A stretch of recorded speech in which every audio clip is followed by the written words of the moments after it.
virtual couch. I'm your host, Tony Overbay. I'm a licensed marriage and family therapist, certified mindful habit coach, writer, speaker, husband, father of four, ultra-marathon runner, and creator of The Path Back, an online pornography addiction recovery program that is helping people reclaim their lives from pornography addiction. If you or anyone that you know is struggling with pornography addiction, please point them to pathbackrecovery.com. There you can download a short ebook that describes 5 common mistakes that people make when trying to overcome pornography addiction or any type of compulsive sexual behavior. And the response continues to be good to the coupon code Happy New Year, all one word. You use that for Path Back Recovery. You get $50 off the entire program. So I'm going to keep that going. Maybe it'll be a Happy New Year for another month or two. So, although then I'm a horrible salesman right there, which is actually going to come into play today. But that way, no, there's no sense of urgency. No one will go take advantage of that. So who knows? The Happy New Year code may disappear later today.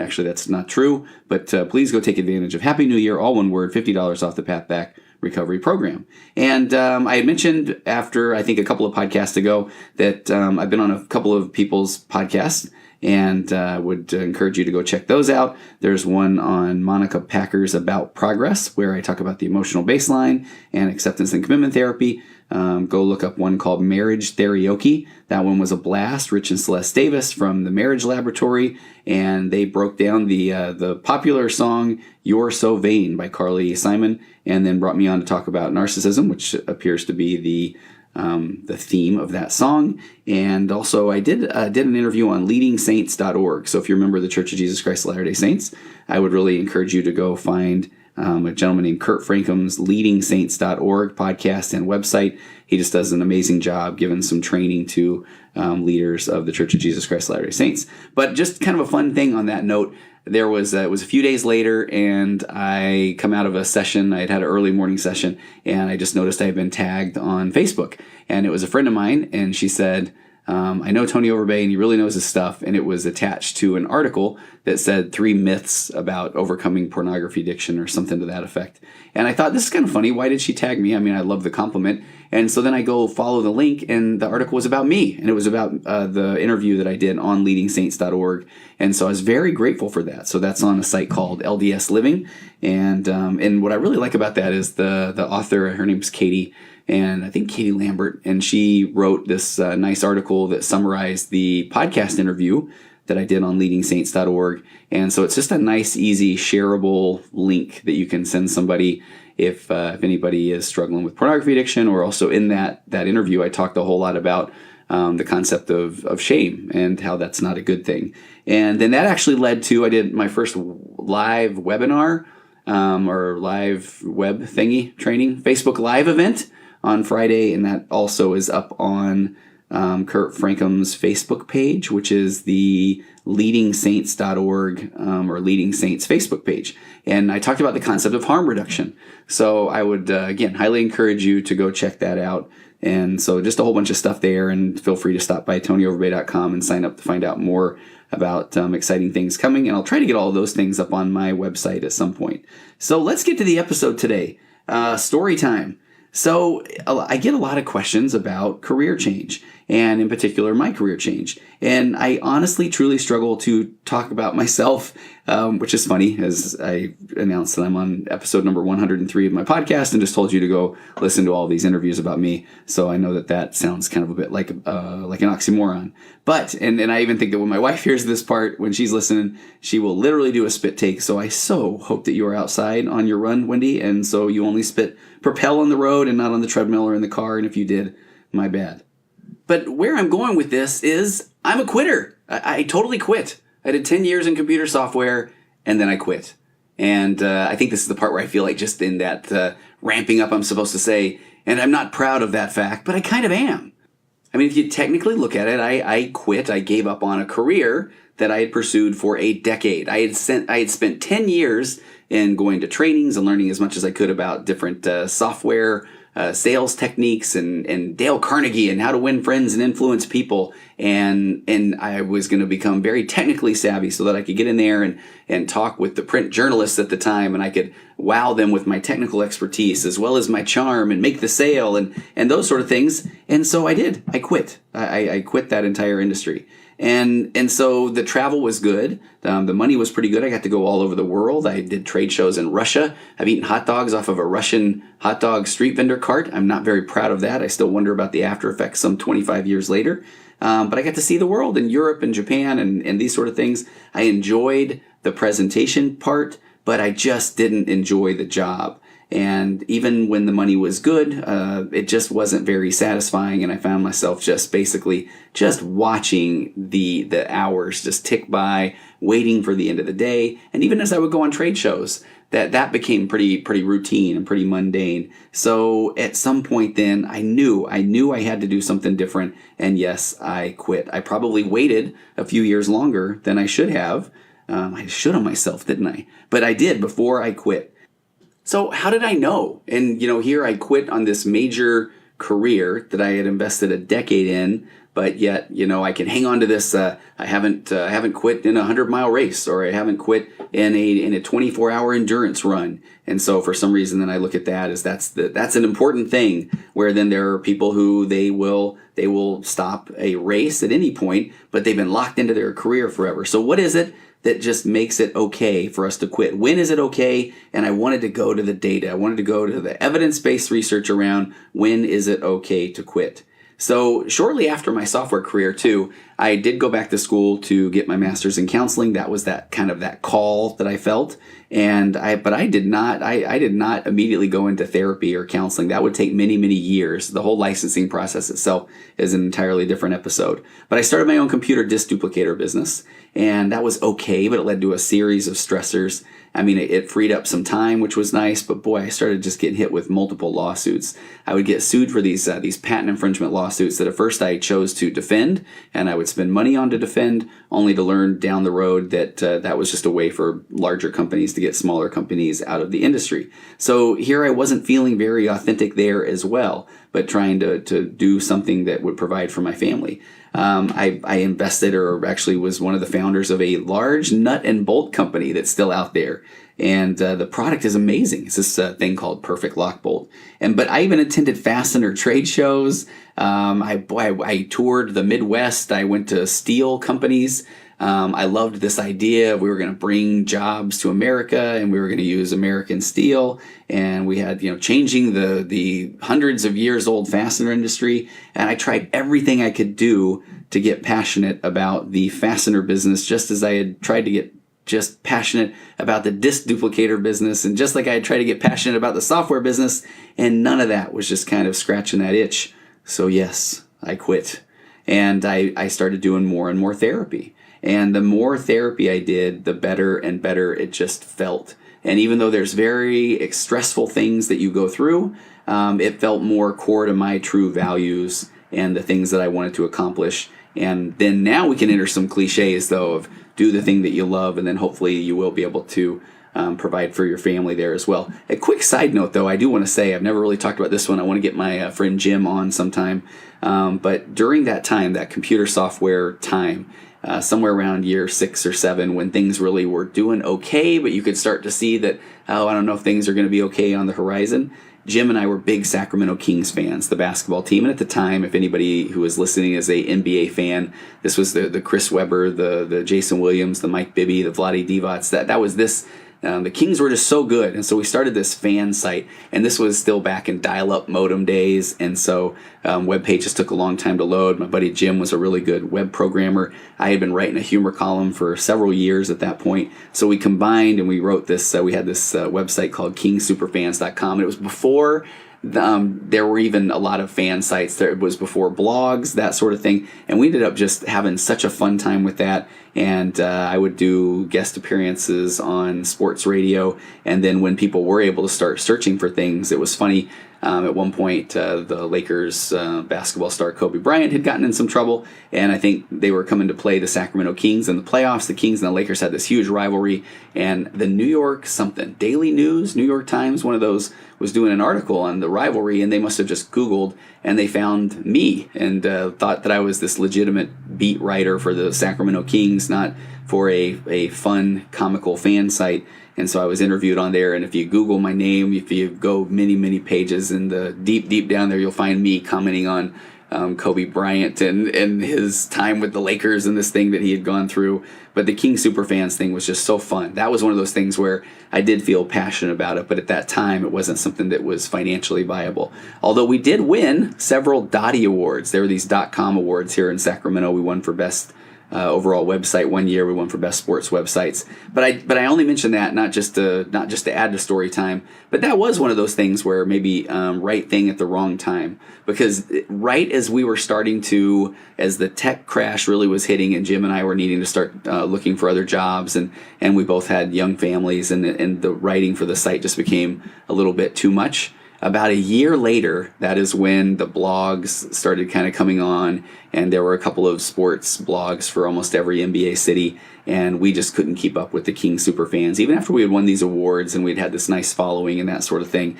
And within a year or two after that, there was one of the big sports conglomerates then went and bought one of every blog in every city, and those are still around as kind of the local sports, the NBA kind of hubs for these teams. And so, that is one of those, the thing that got away, what things could have been. So that would have been pretty funny. I would not be a therapist doing the Virtual Couch podcast, but I'd probably be on year number 10 or whatever of trying to write witty articles about the Sacramento Kings. So I don't know, maybe I'm happy that didn't work out. I guess I am happy that didn't work out, because I'm grateful to be doing what I'm doing right now.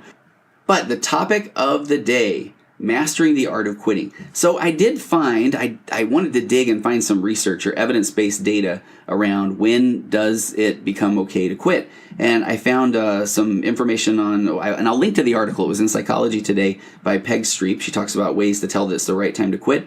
But if you get to know Peg Streep, she has a wonderful book called Mastering the Art of Quitting, Why It Matters in Life, Love, and Work. So I'm going to be referring to an article that she wrote on Psychology Today that's called 8 Ways You Can Tell That It's the Right Time to Quit.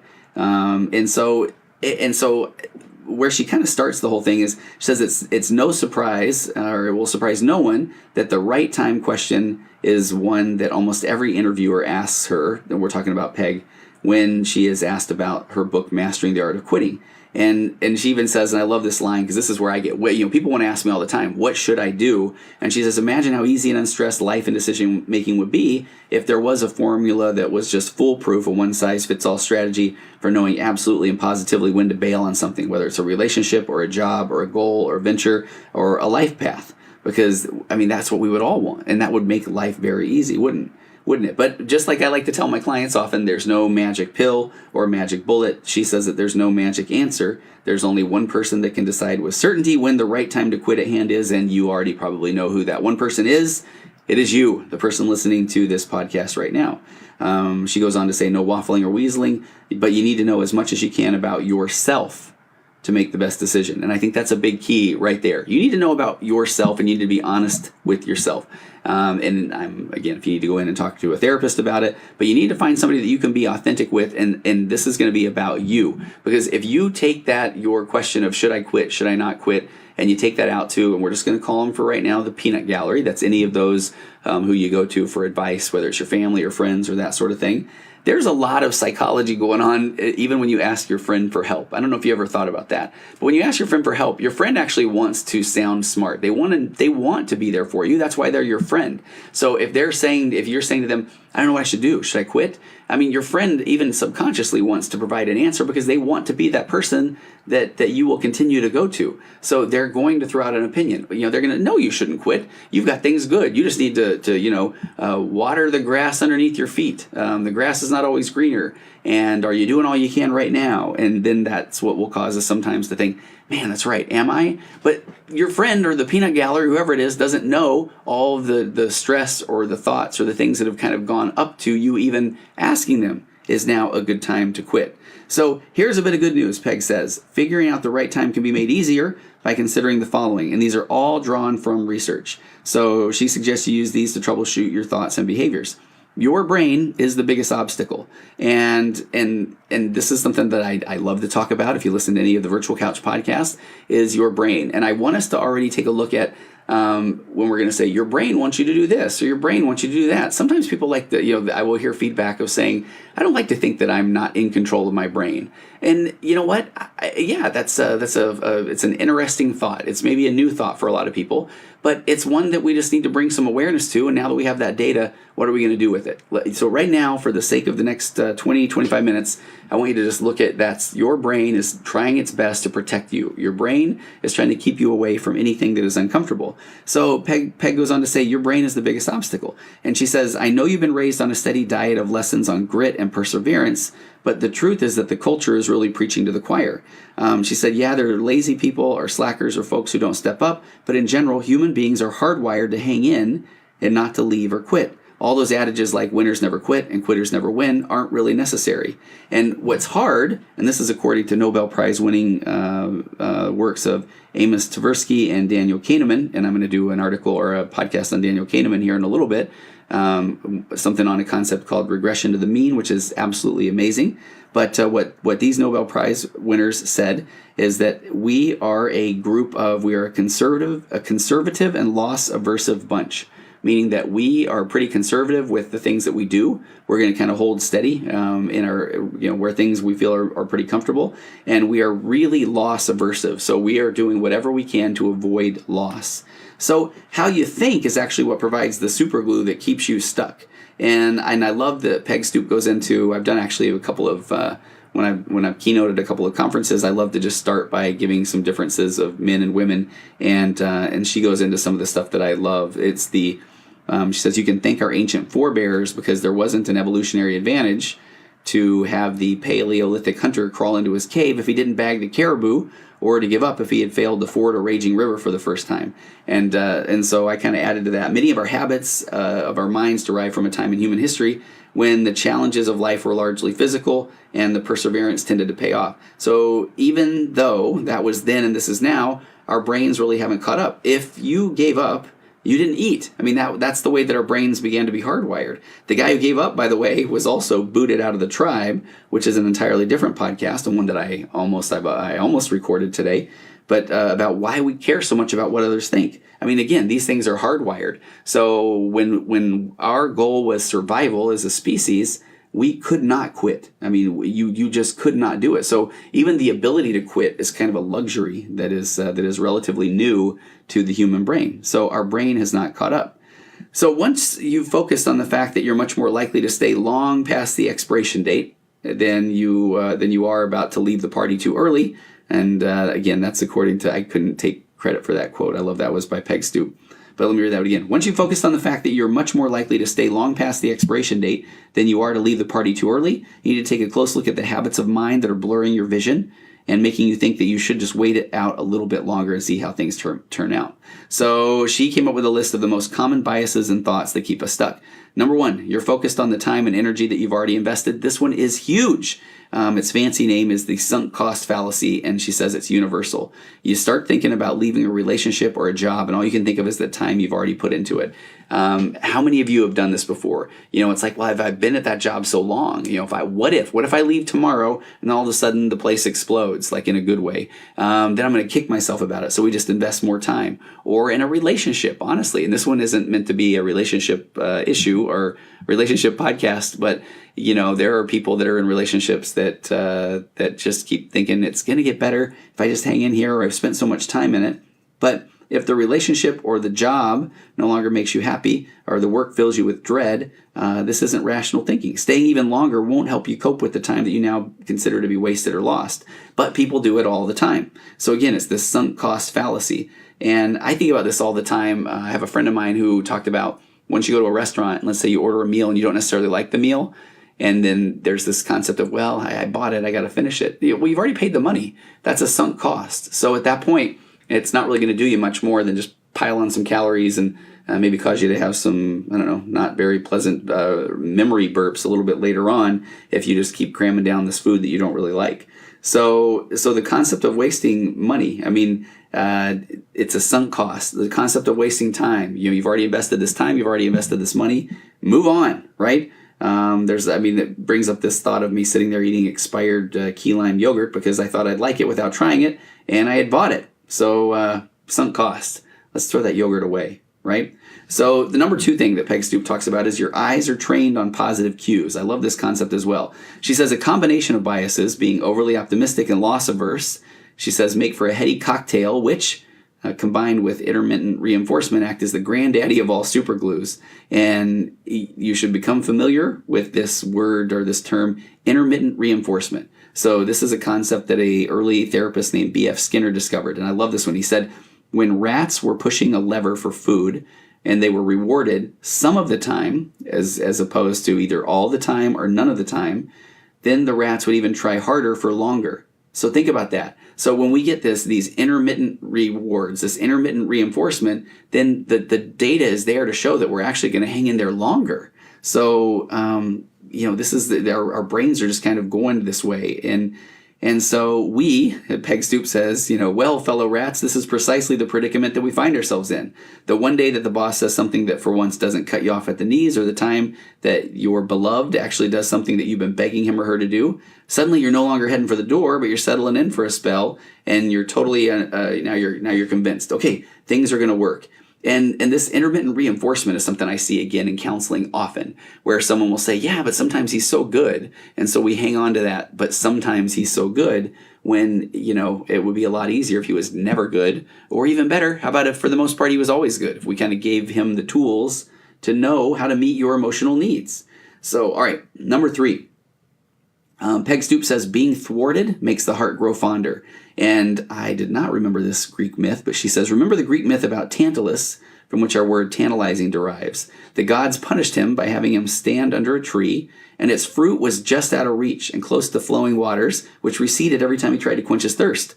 So it turns out that when we realize that we are likely to fail at a job or a relationship or anything else, we begin to see that goal is even more valuable than it was initially. And so that is kind of this fascinating thing, right? Something that's just out of our reach. I mean, we just play to this, I can get it. If I just try harder, if I just focus, and that if I can just try harder is, again, one of the things I see in therapy often are when people just kind of, they get this glassy-eyed stare. They look off to the distance, maybe to the side of me, and they just think, I just got to try harder. I just got to keep going. I just got to try harder. And that concept is, if you find yourself constantly saying, I just got to try, I just got to keep going, I just got to try harder, is it this thing that is just out of reach? Which then, it puts you in this, you are Tantalus, you are trying to get this thing that is you're never going to quite get it.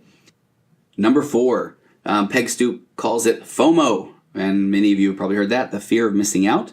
She actually says, or more like the fear of making a mistake. Fear of missing out, or FOMO, is not a scientific term, but it is very applicable here. So some people are naturally better at quitting and more confident about when to let go than others. So you have to figure out which camp you fall into. Who are you? And people who are largely motivated by challenges and gear up to meet them, they do relatively little second guessing. And there's some work that's been done by Andrew Elliott and Todd Thrash. And so they say that those people who are motivated by these challenges, who they just get themselves all in a lather and they are going to take on any challenge, that these people are motivated by approach goals. So they are going to approach a task and just say, let's do this. They are a little. Let's just face it. They're better at getting unstuck and moving forward.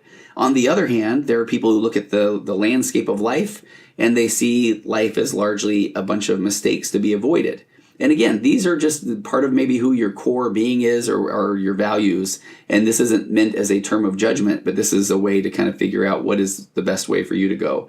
So if people see the life as this landscape of things to be avoided, then they are motivated by avoidance goals, or, what do I need to make sure that I avoid, versus those approach goals. The people that say, let's do this, what's ahead of me, what's coming up next, and how do I overcome it?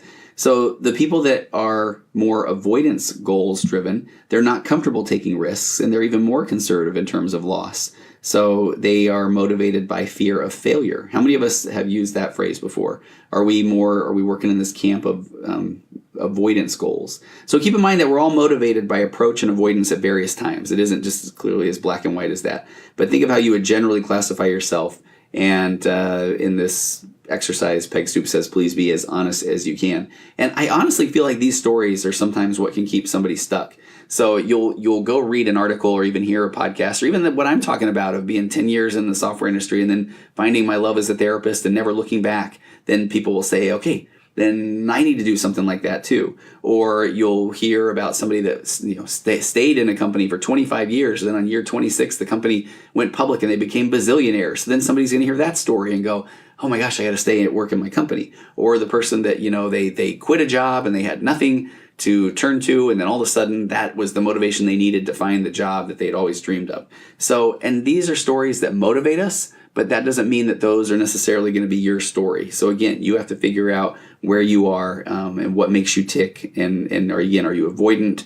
Are you somebody who is saying, more of this kind of let's do this? Are you approach goals oriented? Or are you avoidant goal oriented? One study by Heather Lynch and Linda Levine had participants self-report on whether they were approach or avoidance oriented, and then set them to a task of solving 3 sets of 7 anagrams. Already it gives me anxiety because I don't know if I could even solve an anagram. But here's what's kind of interesting. Unbeknownst to the participants, the first anagram was unsolvable.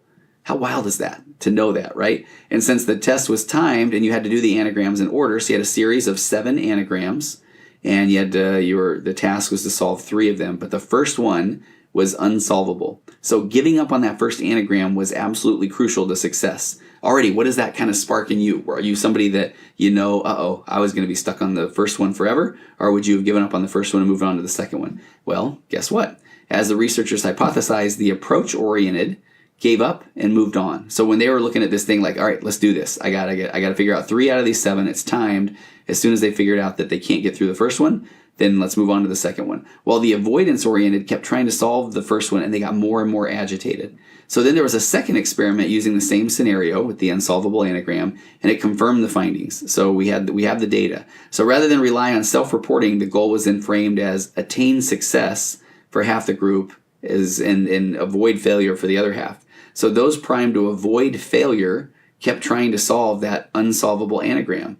When they were instructed not to fail, they were so focused on not failing that they couldn't recognize the things that could be solved. So kind of ironic, right? So sometimes, Peg Streep says, sometimes cultural wisdom aside, grit or just like hanging in there and sticking to itness just results in banging your head against the wall. So are you the person that's going to sit there in that first anagram of life? See how deep I got there? And just keep until it's unsolvable and just drive yourself crazy? Or are you looking at what's in front of you right now, and if it seems unsolvable, to you, are you the type of person that says, all right, what's next? Let's this one isn't working, so what's next?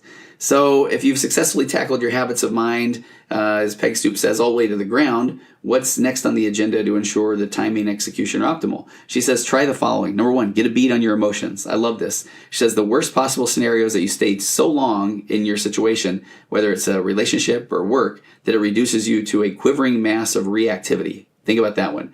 Do you become this quivering mass of reactivity? She says, don't set yourself up, and I love this, for the straw that broke the camel's back moment. And I think a lot of people do that. They're like, man, if he does one more thing, don't set yourself up for that, because that's more reactionary. Because you don't want that. All of a sudden now I'm storming out the door because, as Peg said, not only will it slam behind you, and then she says, bridges burned anyone, but you will be taking a load of emotional and cognitive baggage with you. Instead of it proactively, or instead of let's do this kind of approach, you're going to take okay, they finally did it. They finally broke me. So we don't want you broken. You can kind of take control of the situation.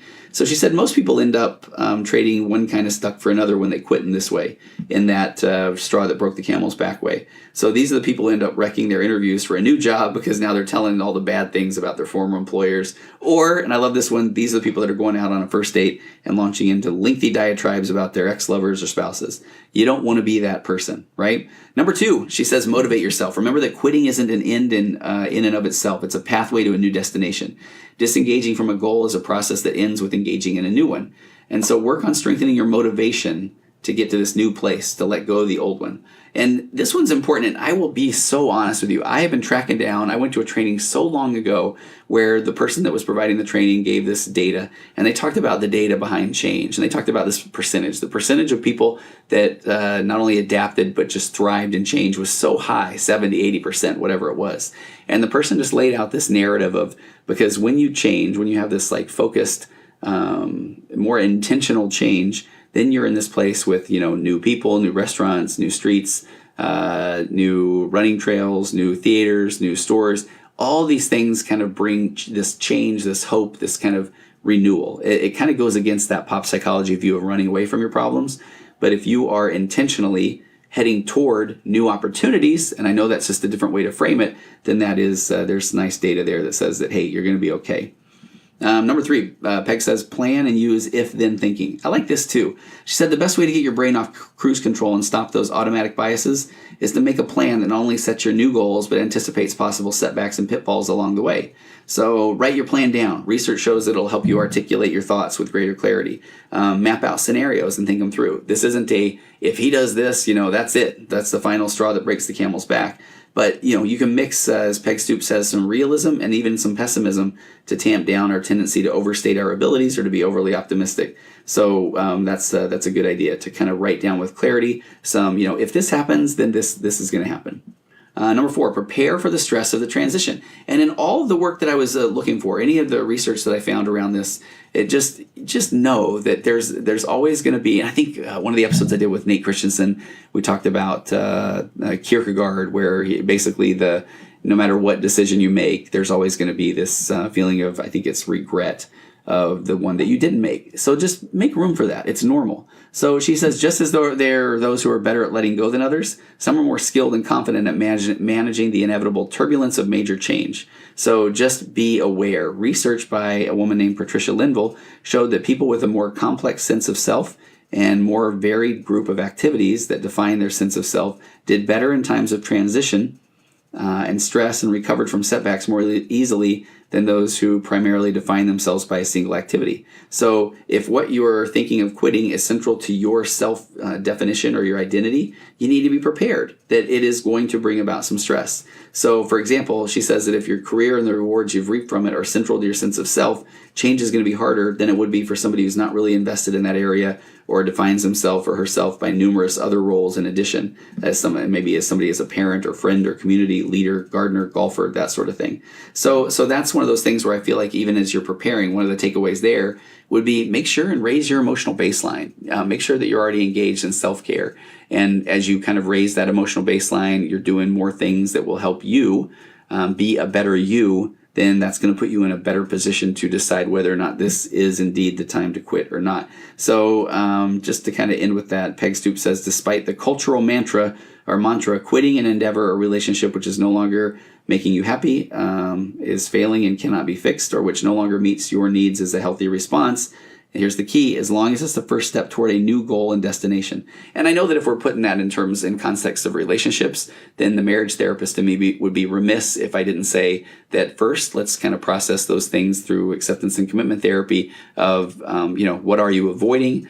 The brain wants to keep you from being uncomfortable. So if in your relationship, you first need to make sure you have explored everything you can, marriage therapy, better ways to communicate, go seek that help first. And if it's even in the world of career counseling, there are people that can help you talk about that or work your way through there as well. So what have we learned today? That quitting is not always as heavy or negative as just kind of the word implies.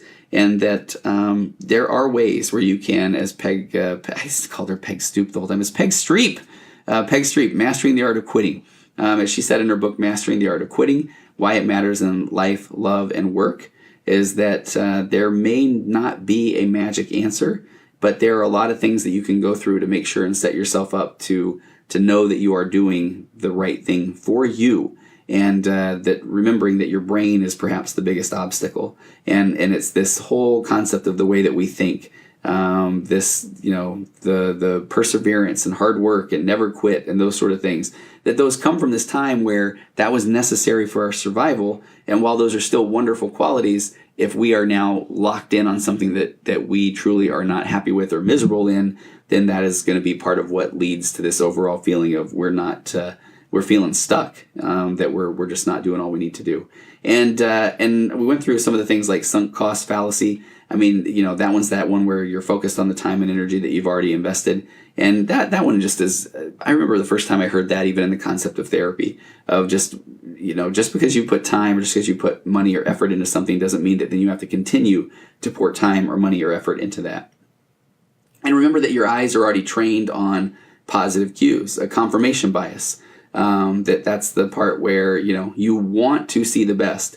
And that work by B.F. Skinner, what he talked about with the rats of, when they pull the little lever and food comes out sometimes, that's the thing where that keeps us even wanting things even more. And the whole Greek myth Tantalus, that being thwarted makes our heart grow fonder. When something is just out of reach, there's this tendency that we think, okay, I got to work harder and harder to get it. But it might, we might be 4'2" and got a 7-foot reach. I guess that's a pretty long arm still, right? And the fruit's sitting at 10 feet. We don't have a ladder or anything else. And so we might need to just move on and look for the next tree. And then that fear of missing out or fear of making a mistake, that went back to that whole concept of, do you have more of an approach goal and temperament or an avoidance goal and temperament? And that isn't to say that you are locked in black or white either way, but what's your tendency? Are you all right, let's do this kind of person? Or are you what are the potential disasters here? And think of that study around the anagrams. Would you just lock into that first anagram and never let it go? Or if you knew that you just had to complete 3 out of the 7, would you be okay to saying, all right, this one is frustrating me, but there are plenty more. I got to move on. All right. Hey, thanks for taking the time today to talk about quitting. And hopefully we've kind of debunked some stereotypes or myths around quitting. And if you are in a position where you are looking at quitting a job, and again, or a relationship, that sort of thing, there are people out there that you can help. Make sure that you're bouncing this off of somebody other than just your wonderful intentioned, what I call sometimes the peanut gallery. Because again, remember, there's even some deep psychology there of that they want to provide answers so that you'll keep coming back to them, because everyone wants to be loved and needed. All right, that's all I've got for you today. I will see you next time on the next episode of The Virtual Couch. Compressed emotions flying past our heads and out the other end. The pressures of the daily grind, it's wonderful. Elastic waste and rubber ghost are floating past the midnight hour. They push aside